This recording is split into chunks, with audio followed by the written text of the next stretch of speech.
Hello বন্ধুরা, আজকে বানাবো আমি মাশরুম পাতালফোর, যাকে বাংলায় যেটা বলে পাতালফোরটা বানানোর জন্য আমি ভালো করে ছাড়িয়ে কেটে ধুয়ে নিয়েছি। কড়াই বসিয়ে কড়াইয়ে লবণ হলুদ দিয়ে ভাপিয়ে নেবো।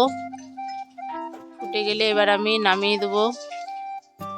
ভাপানো হয়ে গেছে, এবার ওই কড়াইয়ে দিয়ে দেবো তেলে দিয়ে দেবো গোটা গরম মশলা, তেজপাতা, জিরে, পেঁয়াজ কুচি দিয়ে লবণ দিয়ে পেঁয়াজগুলো ভালো করে ভেজে নিয়ে দিয়ে দেবো আদা রসুন জিরে ধনে 8 চামচ করে একটা বড় সাইজের টমাটম দিয়ে ভালো করে মশলার সঙ্গে কষিয়ে নেবো। এবার ওপর দিয়ে দিলাম একটু হলুদ, কম লাগছিল হলুদ, দেওয়ার পর আরও নেড়ে ছেড়ে মাশরুমটা দিয়ে দিলাম, দিয়ে ভালো করে কষিয়ে নিয়ে জল ঢেলে দিলাম। জল ঢেলে দেওয়ার পর ঢাকা দিয়ে দেবো। 10 মিনিট পর ঢাকা করে দেখে নেবো সিদ্ধ হয়ে গেছে কিনা।